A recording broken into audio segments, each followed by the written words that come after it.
পৌষ পার্বণ মানেই বাঙালির প্রতিটি বাড়িতে বিভিন্ন ধরনের পিঠে আর তার সঙ্গে খেজুর গুড়। এই পৌষ পার্বণ উপলক্ষে আমিও আজকে বানিয়েছি সেদ্ধ পিঠে, অনেকে আবার ভাপা পিঠেও বলে থাকেন। আমি এখানে নিয়ে নিয়েছি চালের গুঁড়ো, বাজারে যে নর্মাল চালের গুঁড়ো কিনতে পাওয়া যায় আমি সেটাই নিয়েছি। তার সঙ্গে অ্যাড করছি স্বাদ অনুযায়ী নুন। এবার এই চালের গুঁড়োটাকে আমি গরম জলে মাখবো, সেজন্য একটা এরকম হাতার মতন নিয়ে নিয়েছি, কারণ গরম জল ডাইরেক্ট ওভাবে হাতে পড়লে হাত জ্বালা করবে।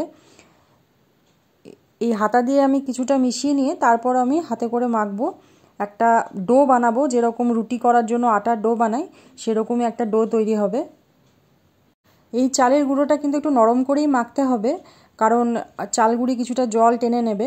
ভালো করে নরম করে না মাখলে পিঠে কিন্তু অনেক সময় ফেটে যায়, আবার শক্ত হয়ে যায় খাবার সময়। এখানে আমি নিয়ে নিয়েছি মাখা সন্দেশ, এটা আমি মিষ্টির দোকান থেকে কিনে এনেছি। সবার হাতে সময় খুবই কম, নারকেল কুড়ে তারপর সেটাকে পুর বানিয়ে ছাই বানিয়ে সেটাকে পিঠের মধ্যে ভরা, এটা খুবই এখনকার মানুষের জন্য খুবই কঠিন একটা কাজ। সেজন্য অনেকে এই ভয়ে এই ধরনের খাবার খাওয়াও ছেড়ে দিয়েছে।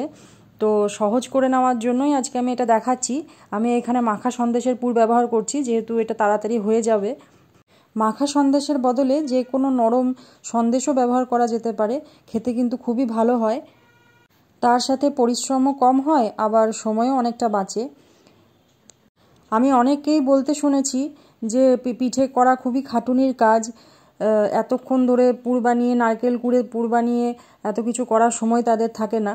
তো আমি তাদেরকে বলবো এরকম বাজার থেকে সন্দেশ কিনেও আপনারা পিঠে বানিয়ে খেতে পারেন। আমি এখানে সামান্য গরম জল নিয়েছিলাম। অনেক সময় চালগুঁড়ো শুকিয়ে যায়, হাতটা চিটে চিটে যায়, তো তখন গরম জলে একটু হাতটা ডুবিয়ে নিয়ে আবার পিঠেটা তৈরি করতে হবে, সেই জন্য নিয়েছিলাম। আমার পিঠেগুলো বানানো হয়ে গেছে, আমি বিভিন্ন রকমেরই শেপ দিয়েছি। এদিকে আমি গরম জলও ফুটতে দিয়েছিলাম, গরম জলটা বেশ ফুটে গেছে ভালো মতন। এবার পিঠেগুলো একে একে ছেড়ে দেব। যতক্ষণ না পিঠেগুলো ভেসে উঠছে জলের মধ্যে ততক্ষণ জানবেন পিঠেটা আপনার হয়নি। 7 থেকে 10 মিনিট টাইম লাগবে পিঠেগুলো ভেসে উঠতে ওপরের দিকে। এই যে দেখুন ওপরের দিকে পিঠেগুলো ভেসে উঠেছে, তার মানে পিঠেগুলো ভালো মতন সেদ্ধ হয়ে গেছে। এবার এগুলোকে একে একে তুলে নিতে হবে। তুলে নিয়ে কিন্তু এগুলোকে ঠান্ডা জলের মধ্যে দিতে হবে। ঠান্ডা জলে 3 থেকে 5 মিনিট মতন রাখলেই হবে, তারপর সেগুলোকে তুলে শুকনো জায়গায় রাখতে হবে।